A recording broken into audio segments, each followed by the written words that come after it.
Բարև ձեզ, Ստեփան Գրիգորյան YouTube-յան ալիքի մասնակիցներ։ Ողջունում եմ ձեզ բոլորիդ։ Ողջունում եմ Սփյուռքայությունը։ Ողջունում եմ Արցախայությունը, ողջունում եմ բոլոր առանց բացառությամբ Հայաստանի Հանրապետության քաղաքացիներին։ Այսօր ապրիլի 10-ն է։ Մենք շարունակում ենք մեր աշխատանքը։ Լուրջ զարգացումներ են գնում աշխարհում,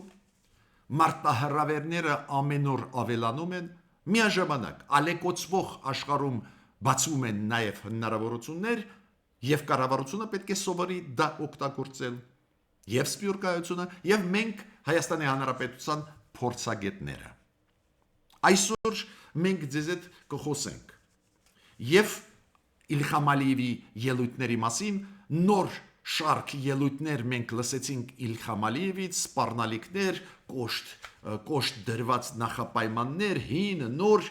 սովորենք, բայց ուսումնասիրել պետք է, քանի որ նոր տարեր այս ելույթներում Իլհամ Ալիևի կային։ Ոնց մենք պետք է պատասխանենք դրան։ Ի վերջո մեր կառավարությունը հստակ գնում է դեպի խաղաղության օրակարգի ճանապարհով, այդ ճանապարհով։ Հիմա պետք է մտցնենք փոփոխություններ։ Ես պնդում եմ, որ այո, չշեղվելով ընդհանուր գծից, բայց պարտավոր են արձագանքել այս սպառնալիքների Ադրբեջանի, կխոսենք դրա մասին։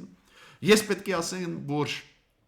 ուղղակի մի քանի խոսք ասեմ այն առևտրային պատերազմների, որոնք գնում են աշխարհում, որոնք սկսեց Դոնալդ Թրամփը, այնտեղ ուշագրավ նաև մեզ համար բաներ կան։ Կխոսեմ անպայման նրա մասին, որ Ռուսաստանը անընդհատ ուզում է քիթը խոթի մեր գործերի մեջ Ադրբեջանի հետ, անընդհատ ուզում է խաբել մեր հասարակությունը, դրա մասին կխոսենք, իրանք հայտարարությունները ուղղակի խայտարակ հայտարարություններ են, բայց անպայման պետք է ուշադրությունը մեր հասարակության ուղղեմ։ Անչափ կարևոր քայլ արեց մեր կառավարությունը Իրան-Հայաստան զորավարժություններ անցկացնելով, անսպասելի քայլ կարող է թվալ, բայց այս ալեկոծվող աշխարհում միգուցե ճիշտ անհրաժեշտ քայլ։ Անպայման կխոսենք նաև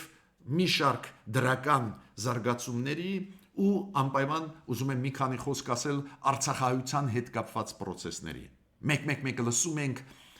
բավական խիստ հայտարարություններ մեր պաշտոնյաներից Արցախայության նկատմամբ,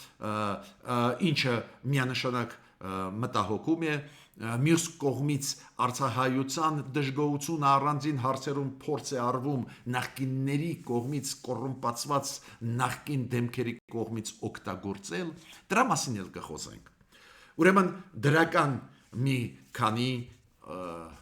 զարգացումների։ Դու գիտեք, ես միշտ սպորտից բերում եմ այդ օրինակները։ Ուրեմն ազատ ոչի ըմբիշների առաջնությունը Եվրոպայի շարունակվում է, հերթական մեդալ մենք ստացանք, Արսեն Արուտյունյանը ստացավ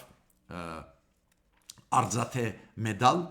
ինքը 4 անգամ Եվրոպայի չեմպիոն էր, պարզա այդ արդյունքը իր համար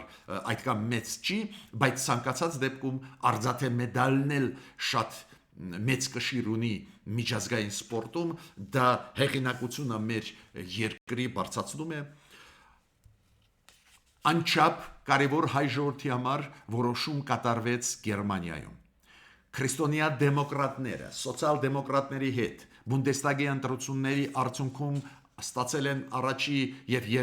երրորդ տեղերը ու ստեղծեցին կոալիցիա, որի շնորհիվ իշխանության Գերմանիայում կգան դեմոկրատներ, սոցիալ-դեմոկրատներ, քրիստոնյա դեմոկրատներ, Գերմանիան կշարունակի գնալ դեպի եվրոինտեգրացիայի ճանապարհով, դեպի ուժեղացում Եվրոմիության ու Ֆրիդրիխ Մերցը, քրիստոնյա դեմոկրատը կդառնա վարչապետ Գերմանիայի, կանցլեր Գերմանիայի։ Անչափ կարևոր ինֆորմացիա հենց հայ ժողովրդի համար, քանի որ գլխավոր սպոնսորը, գլխավոր աջակցողը Եվրոմիության միջոցով Հայաստանին դա Գերմանիան է։ Ու մեզ պետք է, որ Եվրոմիությունը պինդ լինի, ուժեղ լինի, զարգանա, միայն Մակրոնի ջանքերը քիչ էր, հիմա Ֆրիդրիխ Մերցը մոտ ժամանակներս կդառնա կանցլեր Գերմանիայի, դա լուծված հարց է, ու երկուսով իրանք առաջ կտանեն Եվրոմիությունը, ուժեղացնեն եվրոինտեգրացիոն նաև տենդենսները, Ֆրիդրիխ Մերցի ծրագիրը ես կարդացել եմ, շատ հայանպաստ ծրագիր է։ Մյուս միանշանակ իմ կողմից գնահատականը դրական է, որ Իրանը Հայաստանի հետ ստորագրեց կարևորագույն կներեք, Իրանը Հայաստանի հետ անցկացնում է կարևորագույն զորավարժությունները Իրան-Հայաստան սահմանում, կարծես թե ռիսկային է Իրանի հետ զորավարժություններ անցկացնել։ Մենք գիտենք եւ Եվրոմիությունը ունի դիտողություններ Իրանի նկատմամբ, ու ես չեմ ասում Թրամփի ուղակի ճնշումը Իրանի վրա, բայց այս ալեկոծվող աշխարհում պետությունները կարողանում են անսպասելի քայլեր անել ու բացատրություն տալ։ Ակնհայտ է, որ եվրոպացիք մեծ հարցեր կտան, ու մեր կառավարությունը իմ կարծիքով ունի սպառիչ պատասխան։ Եթե Ադրբեջանը հարձակվի մեր սահմաններին, եթե Ադրբեջանը ուզենա այդպես կոչված Զանգեզուրի միջանցքը, ավելի ճիշտ Սյունիքի ճանապարհները օտարել մեզանից, դիպուկ հարված ռազմական հասցնելով Ռուսաստանի աջակցությամբ, ինչ մենք կարող ենք անել։ Մենակ մի խաղացող կա, որը ուժային աջակցություն մեզ կտա, դա Իրանն է, քանի որ Իրանը չի ուզում կորցնել հայ-իրանական սահմանը։ Ուրեմն ես ողջունում եմ այդ զորավարժությունները հենց այսօրվա իրավիճակում ալեկոծվող աշխարհում։ Անսպասելի քայլեր ստիպված պետք է անի կառավարությունը։ Ու այդ քայլը։ Ու Արաս Սարիբեկյանը մեր ակտիվ մասնակիցը մեր YouTube ալիքի ողջունեց դա այդ զորավարժությունները, ու ես իր հետ համաձայն եմ։ Իրոք կարևոր է այդ համագործակցությունը։ Իդեպ ասեմ ձեզ ինչն է ստեղ ավելի կարևոր։ Այս զորավարժությունները չեն անցկացվում Հայաստանի խորքերում, Իրանի տարածքի խորքերում, ոչ, անցկացվում են սահմանում հայ-իրանական։ Հայկական կողմից մեր հատուկ ստորաբաժանումները պաշտպանության նախարարության անում են զորավարժություններ, Իրանի կողմից հայ-իրանական սահմանում իրանցիները ու համագործակցելով դա անում են։ Ուրեմն եթե Ադրբեջանի մտքով վաղը անցնի օտարել մեզանից այս ընդհանուր սահմանը Իրանի հետ, հայ-իրանական սահմանը, եթե ադրբեջանցիք ուզենան օտարել, հակահարված կստանան եւ Հայաստանից եւ Իրանից։ Ես հատուկ նաեւ ուզում եմ ասել, որ Դոնալդ Թրամփը, որը ասեց, որ բանակցությունները շաբաթ օրը կլինեն ու իրանցիք հաստատեցին Օմանում կլինեն բանակցությունները Միացյալ Նահանգներ Իրան, Դոնալդ Թրամփը նորից ասեց. մեր պահանջները եթե Իրանը չբավարարի, մենք կսկսենք ռազմական գործողություններ։ Ինչը վտանգ է նաև մեզ համար, քանի որ ռազմական գործողությունների ժամանակ Իրանի ուշադրությունը կարող է շեղվի այլ հարցերի վրա։ Բայց ստեղ մենք անցկացրեցինք զորավարժություններ, ուրեմն Ալիևը գիտի, որ նույնիսկ եթե լինի հարձակում իսրայելա-ամերիկյան Իրանի վրա, Իրանը այդ սահմանը մեզ կաջակցի պաշտպանել։ Ես պետք է ասեմ, Օմանում կլինեն այդ բանակցությունները, Միացյալ Նահանգներ Իրան, Հայաստանը հայտարարեց, որ բացում է դեսպանատուն Օմանում, այդ ակտիվությունն էլ ես ողջունում եմ, քանի որ մենք իրոք պետք է տարբեր խաղացողների հետ համագործակցենք։ Ժամանակը ցույց է տալիս, որ դա անհրաժեշտ է, միջդեռ գլխավոր ուղղությունը դեպի Եվրոպայի գնալը ֆիքսված է մեր ազգային ժողովի օրենքով։ Դրական է նաև Եվրոմիության դիտորդական առաքելության այսօրվա ռեալություններին արձագանքը։ Դուք գիտեք, Եվրոմիության դիտորդական առաքելությունը հայտարարություններով հայտես եկավ, որ իրանք բարեկությունը ինտենսիվացնում են։ Իրանք բարեկություն են անում հայ-ադրբեջանական սահմանը հայկական կողմից, բոլորդ գիտեք, շնորհակալ ենք իրենց, քանի որ զսպում են Ախոժակը Ալիևի, որ չհարցակվի, բայց մյուս կողմից իրանք համարում են, որ հիմա այդքան ինտենսիվ փոխադարձ, ավելի ճիշտ Ադրբեջանի կողմից հրետորաբանությունը այդքան բացասական է, Ադրբեջանը այդքան շատ մեզ մեղադրում է նրանում, ինչ մենք չենք անում, իբր մենք զինադատարը խախտում ենք, որ Եվրոմիությունը համարեց ճիշտ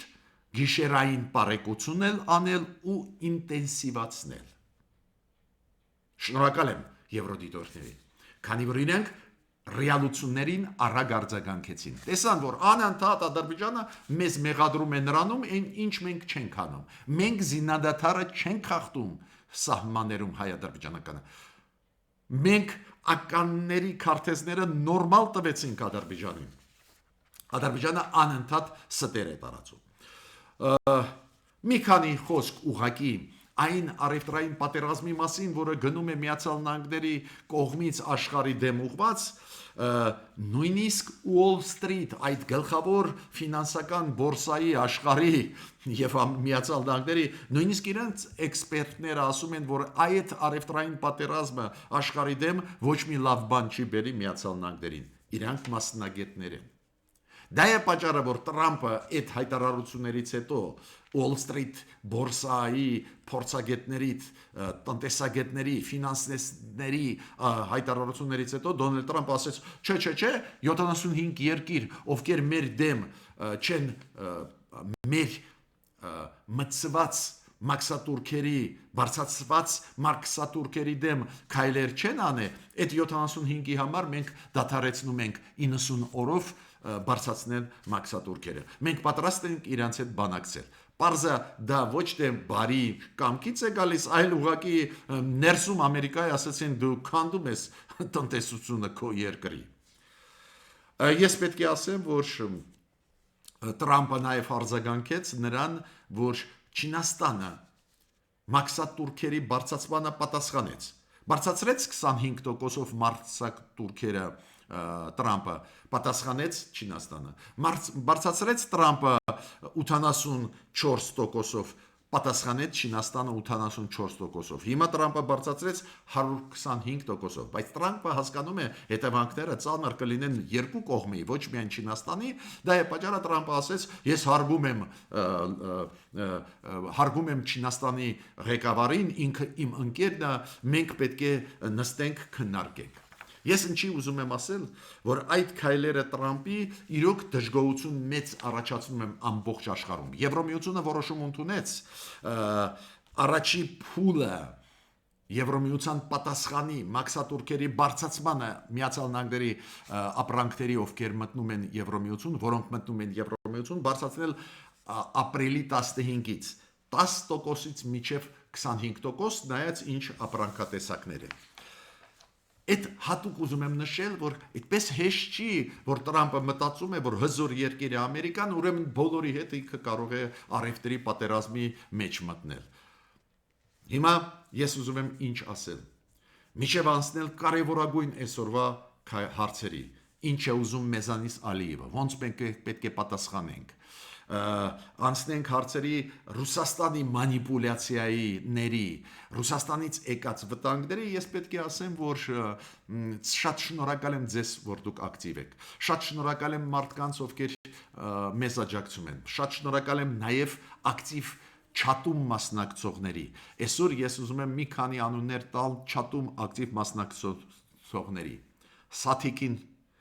Լյուբա Կարապետյանին, Բենո Արոստամյանին շնորհակալ եմ։ Դիմային, Աշոտ Կանկանյանին, Հասմիկին, Լյուդմիլա Փիրուզյանին, Սարգիս Բադալյանին, Լյուբա Ազատյանին, Ալբերտին, Յանա Բարսեղյանին, Անմար 57, Վազգեն Ավակյանին, Օվսանա Ադամյանին, Լուսինե Ալեքսանյանին, Ռիտա Հարությունյանին, Դավիթ Հակոբյանին, Մեծ Հայկ, Դեյ Կովկաս, Նորայ Զախարյան, մեր YouTube ալիքի ակտիվ մասնակիցները շատերը շատ հետաքրքիր իրանց ներկայացում են, օրինակ մեկը այդպես ակտիվ մասնակիցը ներկայացները 6 էր։ Ուրեմն բոլորիդ շնորհակալ եմ եւ աջակցողներին եւ չաթում ակտիվ մասնակցողներին։ Դա աշխատացում է մեր YouTube ալիքը ու հնարավորություն է տալիս մեր հասարակությանը ստանալ օբյեկտիվ ինֆորմացիա, ավելի հանգիստ արձագանքել նույնիսկ բարդ իրավիճակներին։ Ուրեմն Զախարովը նորից խոսած, գիտեք, զզվում եմ լսելով առանձին դեմքերին, նաև այդ թվում այս անձնավորությանը, բայց ինքը խոսած, մենք կոչ ենք անում Հայաստանին ու Ադրբեջանին, որ սահմաններում չլարեն իրավիճակը։ Գիտեք, եթե դա այդ կոչը հնչեն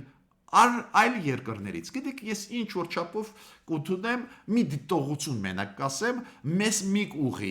ուղերձ։ Ադրբեջանին ուղեք, Ադրբեջանը սրում է իրավիճակը, մենք չենք սրում։ Բայց երբ որ դա ասում է Ռուսաստանը, այդքան արեստական է դա, մանիպուլյատիվ է։ Դες Ռուսաստանը Ադրբեջանի հետ պատրաստում է հարձակում մեր վրա, ինչի համար Սյունիքի ճանապարհները օտարելու ու բաց ասում է Ռուսաստանը գրեթե չի ཐակցնում ու ինչ որ այս ձևի իբր խաղաղասեր են ուզում են որ խաղաղություն լինի ան դուր հայտարարություններ են Ռուսաստանը շատ է հարգում սիրում Ադրբեջանը հիմա Ալիևը ուղարկեց մի դեսպան Հալաֆով ազգանունով ինքը հատուկ լիազորություններով դեսպան, որին ընդունեց եւ փոխարտգործնախարարը Գալուզինը, հետո ընդունեց հենց ինքը Սերգեյ Լավրովը արտգործնախարարը, ինչ իմաստ ունի տեղակալի մակարդակով ընդունել, հետո նախարարի։ Ընդուներ թող Լավրովը ու վերջ, ոչ, երկուսը ցույց են տալիս ինձանց հարգանքը Ադրբեջանի նկատմամբ։ Գալուզինը ասեց, մենք բարեկամ ժողովուրդներ ենք, մենք ջերմ բանակցությունների մեջ ենք, ջերմ հարաբերություններ ունենք, նույնը Լավրովը ասեց, ես մեր պրոռուսականներին ասում եմ, խելոքացեք տղեկ, իրոք շարեք բերում մեր ժողովրդի գլխին, պրոռուսական ստեղ նարատիվները տարածելով, քննադատում եք իշխանությունը, գործով քննադատեք, որն է սխալը դրան, բայց միք բերի ստեղ Ռուսաստանը ուզում է օտարել Սյունիքի հարավը, Այս հայտարարություններից մի հատ կարդացեք Գալուզինը այդ ադրբեջանցու դեսպանի հետ ինչ էր խոսում։ Մի հատ կարդացեք ինչ էր ասում Լավրովը այդ Խալաֆովին։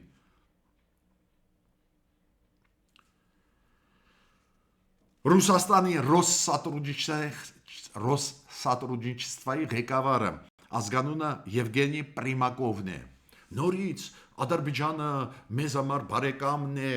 մենք Ադրբեջանի հետ պատրաստ ենք հումանիտար ոլորտում աշխատել, ինչի փագեցիք ռուսկի դոմը բացեք, մենք վնաս չենք տա եւ այլ։ Հիմա Հայաստանում եւ գործում է ռուսկի դոմը, եւ գործում է Սպուտնիկ Արմենիա։ Ռուսաստանը թկած ունի մեր վրա։ Ադրբեջանը երկուսն էլ փագեց, իրանք խնդրում եմ Ադրբեջանից, որ վերաբացի։ Նելի Մուրադյանը շատ ճիշտ է ասում մեր ակտիվ YouTube-յան ալիքի մասնակիցը։ Նելին ասում է, խիչ են փագում Սպուտնիկ Արմենիա, խիչ են փագում այդ ռուսական տները, պարզ չի ինչով են ստեղ զբաղվում։ Ուրեմն Միխայել Շվիդկովը Գիտեք, ինքը հիշում եք մշակույթի նախարարն էր մի ժամանակ Ռուսաստանում, հիմա Հայաստանում է ու մեսիջն է ուղարկում, մենք պատրաստ ենք Հայաստանի հետ այդքան ճանապարհ անցկեն, ինչքան պատրաստ է Հայաստանը։ Ռուսաստանը պատրաստ է մեզ հետ լավ հարաբերություններ հաստատել։ Ուրեմն տվեցին Լեռնային Ղարաբաղը Ադրբեջանին։ Ուրեմն ընդունեցին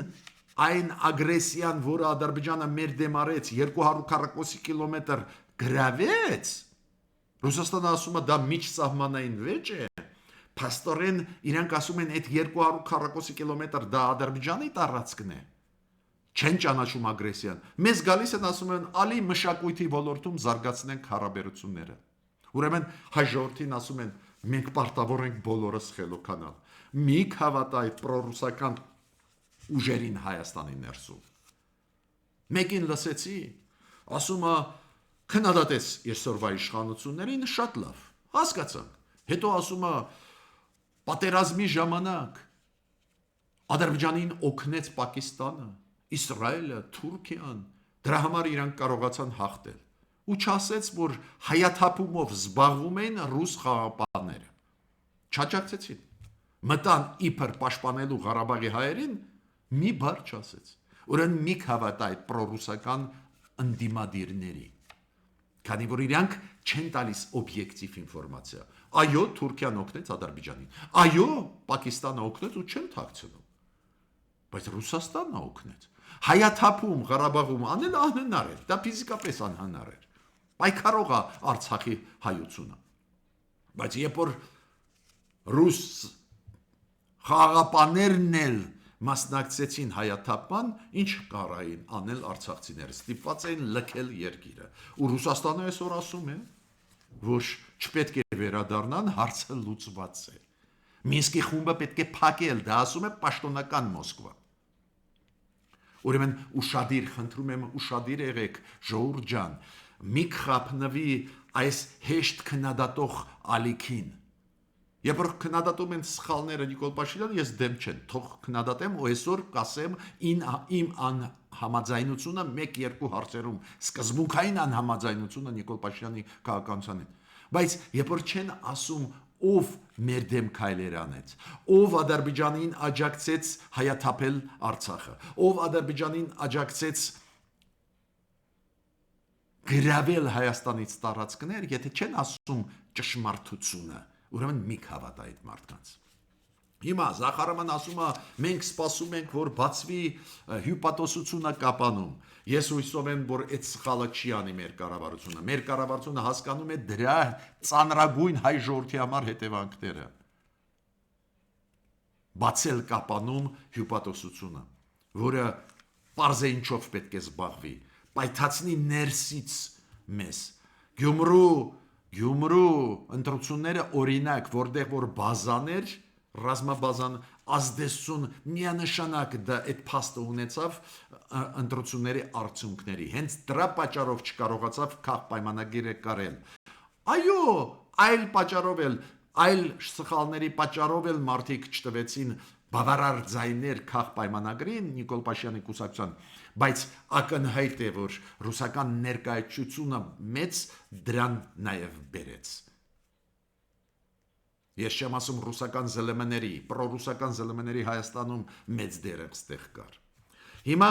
Ալիևի ասացի հետ կապված։ Գիտեք, Ալիևը նորից ասեց, որ Հայաստանը եթե ուզում է, որ խաղաղություն լինի, պետք է սահմանադրությունը փոխի, պետք է Մինսկի խմբից հրաժարվի, Ստեփանակերտում կոնֆերանսի ժամանակ այդ իր հեքիաթները նորից պատմեց, բայց ինչ է հետաքրքիր։ Ինքը ասում է, տեսակ, կա խաղաղության պայմանագիր, մենք պատրաստ ենք սորագրել, Հայաստանը չի ուզում։ Ոնց Հայաստանը չի ուզում։ Հայաստանը ուզում է։ Իրան ասում են, բայց Հայաստանը ուզում է, ինքը ասում է ոչ։ Քանի որ սահմանադրությունը դել չի փոխե։ Քանի որ Մինսկի խմբից ՀԱԿ-ի չի հրաժարվել, քանի որ զենք զինեբեթերք բերում է Ֆրանսիայից Հնդկաստանից, ուրեմն չի ուզում խաղաղություն։ Շիլաշփոթ է ստեղծում։ Իրոք մարդիկ ասում են, դե հայեր ջան, խիչ եք ստորագրում։ Քանի որ ուզում եմ զգուշացնել աշխարհին Նախապայմանները նոր եւ նոր դնում է։ Խաղաղության պայմանագրի կետերի հետ կապված մեր կառավարությունը գնաց զիջումների ու համաձայնվեց ստորագրել ու համաձայնեց ցանկացած պայն ստորագրել։ Ալիևը նոր բաներ է բերում, որոնք չկան խաղաղության պայմանագրում։ Այստեղ է որ մանիպուլյատիվ քայլեր են Ալիևի կողմից։ Ոստեղ այո մենք պարտավոր ենք ակտիվ աշխատել աշխարհին ներկայացնել իրավիճակը։ Հիմա նայեք, Ալիևը ինչ է ասում։ Թուրքիան մեր դաշնակիցն է։ Մենք ստորագրել ենք Շուշայի հռչակագիրը ու ես մտահոգված եմ, որ Իսրայելը Թուրքիայի հետ չունի։ Իրոք Իսրայելը Թուրքիայի հետ կարող են ընդհարվել Սիրիայում։ Դա չի բացառվում։ Բացի դրանից Ալիևը ասում է մենք նաև ունենք շատ լավ բարեկամական հարաբերություն Իսրայելի հետ, դա մեզ մտահոգում է։ Տեսակ, ինչքան Ալիևը հասկանում է ինչ խնդիրներ կարող են առաջանալ։ Եթե Թուրքիան պատերազմի մեջ մտնի Իսրայելի հետ, դա կբերի նրան, որ կթուլանան դիրքերը Ալիևի հարավային Կովկասում։ Էրդողանի խորհրդականը այնտեղից հայտարարություն է անում, որ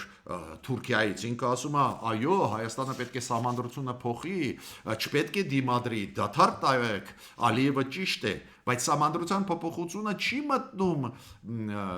խաղաղության պայմանագրի օրակարգի մեջ, դա լրացուցիչ պահանջն է իրաց։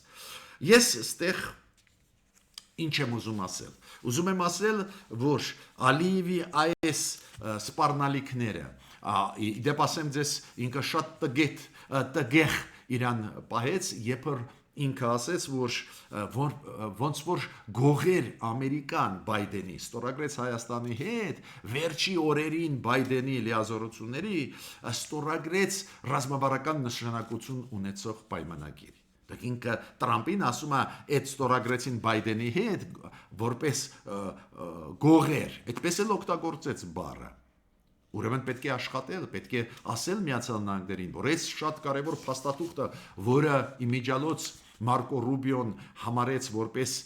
հիմա գործող ու Թրամփի ադմինիստրացիայի գործող փաստաթուղթ, Ալիևը դրա դեմ խոսում է։ Ինչ եմ ուզում ասել։ Ստեղ ես ուզում եմ մեր կառավարության ասել. կողմնակից չեմ անընդհատ գնալ զիջումների Ադրբեջանի համար։ Քանի որ մեր կառավարությունը ուզում է խաղաղության պայմանագիր, չի ཐակցնում, որ նույնիսկ էլի զիջումների կգնա ստորագրելու համար փաստաթուղթը, բայց պնդում եմ Ադրբեջանին ինչքան զիջես նոր բաներ կբերի։ Եվ որ Ադրբեջանը ասում է վերջի պահանջը սահմանադրությունից հրաժարվեք, մյուս վերջի պահանջը Մինսկի խմբը փակեք, մեզ հետ միասին դիմենք, փակենք, ինձ հավատացեք, ստորագրումից հետո այդ պահանջների տակ Ալիևի նույն պահին ինքը նոր պահանջ կդնի, ասեմ նույն նոր պահանջը որը կլինի, դուրս բերել զորքերը, կներեք, դուրս բերել զենք զինամթերքը Հայաստանից, որը բերեցինք Հնդկաստանից եւ Ֆրանսիայից։ Զինատեսակները շատ լուրջ են, Ալիևը շատ մտահոգված է։ Մյուս պահանջը կլինի դուրս բերեք, հետո մենք կստորագրենք։ Դուրս կբերես այս զինատեսակները հետ ուղարկես Ֆրանսիային, Հնդկաստանին, էլի նոր բար կմոգոնի։ Ալիևը չի ուզում ստորագրել։ Ես հասկանում եմ կառավարության կոնցեպտը, պատկերացրեք, որ ես լավ եմ հասկանում։ Ցանկացած գնով համոզել Ադրբեջանին ստորագրել փաստաթղթերը։ Դրանից հետո իրոք մթնոլորտը կտրականապես կփոխվի։ Ես ավելին ձեզ ասեմ, այն փաստը, որ մենք համաձայնեցրեցինք այդ տեքստերը Ադրբեջանի հետ, դա էլ փոխեց իրավիճակը իօգուտ մեզ կառավարության հետ համաձայն եմ, բայց այնուամենայնիվ նոր զիջումների գնալ միակողմանի դա կբերի նրան, որ Ալիևը նոր բաներ կպահանջի։ Իդեպ ասեմ ձեզ, նայեք ինչ է կատարվում Զուգայր։ Զուգայր Ստեփանակերտի այդ ելույթի, որը եղավ 3 չարաճորը, Ալիևի պաշտպանության նախարարությունը այս օրերին 3-4 անգամ նորից մեզ մեղադրեց, որ իբր մենք զինադատարը խախտում ենք։ Մենք գիտենք, որ մեր գյուղերի սահմանամերձ գյուղերի մարդիկ բողոքում են, որ անկանոն կրակոցներ լսում են, դա վախացնում է, չէ՞ մարդկանց, դա լարված է պահում սահմանը։ Հա, իրանք մեր վրա դեռ չեն կրակում, բարեբախտաբար, բայց մյուս կողմից մենք հասկանում ենք, որ Ալիևը Զուգայրը վախացնում է մեզ։ Ու անընդհատ ցույց տալ, որ դու վախենում ես ու գնում ես նոր զիջումի, դա կբերի նրան, որ Ալիևը չի ստորագրի խաղաղության պայմանագիրը։ Մինչդեռ մեզ պետք է որ ինքը ստորագրի։ Շանս կա, բայց եթե մենք դիմադրենք։ Օրինակ կան դուրեր, որ իբր զինտեխնիկա տեղափոխվում է, տեղաշարժ է անում դեպի Ադրբեջանի զինտեխնիկա ու բանակը դեպի սահմաններ։ Պետք է ստուգել, իրոք համապատասխանում է իրականության թե ոչ, թե դա ֆեյք է։ Քանի որ մեր պաշտպանության նախարարությունը նախկինում գիտեք ինչ էր ասում, որ կրակոցներ չկան, հետո ընդունեցին, որ կրակոցներ կան, բայց անկանոն, միգուցե կա տեղափոխող զինտեխնիկա Ադրբեջանի կողմից։ Ուրեմն խնդրում եմ շատ այդ հարցերին հետևել։ Ես պետք է ասեմ, որ կառավարությունը շատ կարևոր որոշում կատարեց, ինչը միանշանակ այդ որոշումը այսօրվա ողջունում եմ, կառավարությունը շարունակում է աջակցել արցախցիներին։ Դու գիտեք, կա լարվածություն հասարակության մեջ, քանի որ Արցախահայությունը անցկացնում է բողոքի ակցիաներ, կա լարվածություն, առանձին պաշտոնյաները Հայաստանի կոշտ հայտարարություններ են անում, Ղարաբաղյան շարժման դեմ ուղված, Արցախահայության դեմ ուղված, ես դեմ եմ սրել հարաբերությունները, ես ողջունում եմ կառավարության որոշումը շարունակել աջակցել Արցախահայության, գիտեք, դրանից կօգտվեն նախկինները, կոռուպցիոներները, թալանչիները, կօգտվեն, մարդիկ օբյեկտիվ ունեն պահանջ իրենց կյանքը կարգավորելու, իրենց մինիմալ հնարավորությունները ապահովել, ապրելու, շնչելու, ինչ եմ ուզում ասել, ու ոտի են կանգնում, ու ստեղ է, որ ճկուն պետք է լինի կառավարությունը։ Մենք չպետք է թույլ տանք, որ նախկինները կարողանան այս բողոքի օջախները մեծացնել ու իրոք դուրս գալ պետականության դեմ, քանի որ հիմա պրոռուսական